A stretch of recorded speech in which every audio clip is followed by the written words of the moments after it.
Donc, si on revient un petit peu à nos smart contracts, à l'idée un petit peu de Tungsten, d'utiliser je dirais, ce moyen technique dans un cadre de financement participatif, est-ce que justement tout ce système peut se révéler utile pour, entre guillemets, faire du crowdfunding sous différentes formes? On l'a vu, que ce soit par exemple sous une forme de security token ou d'utility token, par exemple.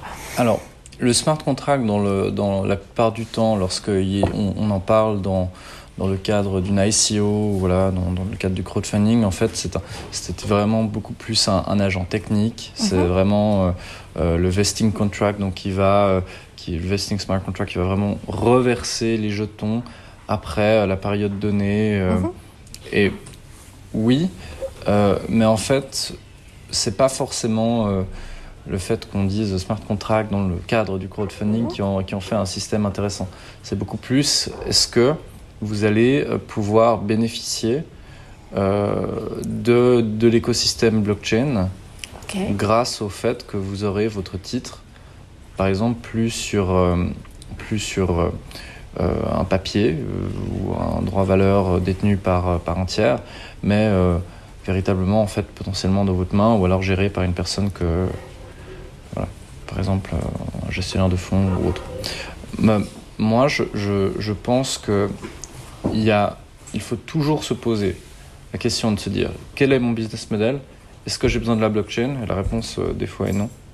Même peur du temps, on ne comprend pas forcément pourquoi les gens partent sur un système blockchain, alors qu'il y a plein d'autres systèmes qui marchent bien.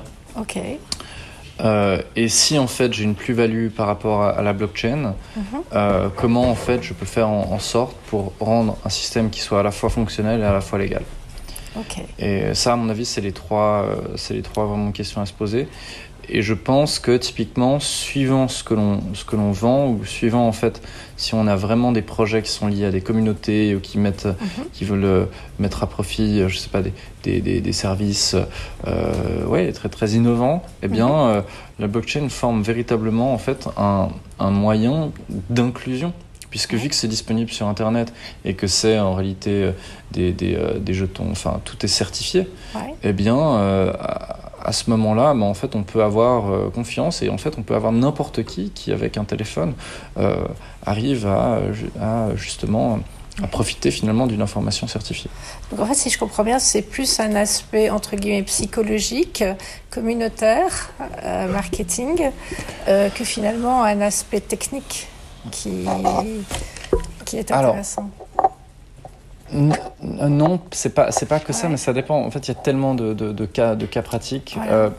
Par exemple, moi, j'écoutais quelqu'un qui parlait dans le cadre de la certification de GEM et puis donc pas les GEM Facebook, donc les pierres précieuses qui donc étaient trouvées au fin fond d'une mine en Afrique ou ailleurs.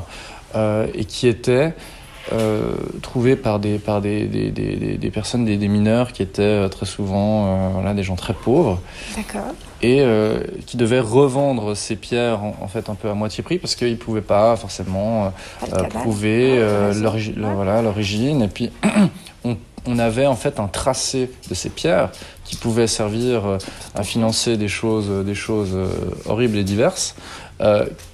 Donc on avait un tracé de ces pierres qui se faisait en fait très tard, avec des acteurs qui étaient déjà, par exemple, en Europe.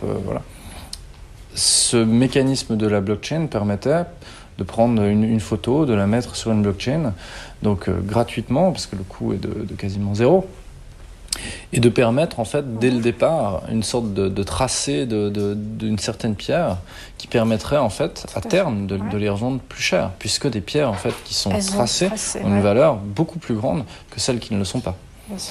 Alors voilà un aspect en fait qui est à la fois communautaire, puisqu'il faut mettre les gens en bout de chaîne ensemble, et à la fois en fait complètement pratique. Vous pourriez pas faire ça avec un système électronique forcément où vous avez deux acteurs qui tiennent le système électronique, puisqu'en fait on se dirait mais on n'a pas forcément confiance. Si on a une sorte de blockchain où on a une gouvernance qui permet de véritablement intéresser chacune des parties et que tout le monde en fait a intérêt à avoir cette certification par rapport à cette information, eh bien, en mettant en fait les garde-fous nécessaires, vous arrivez à avoir un système qui est à la fois donc pratique et voilà. Ok, pratique. très bien.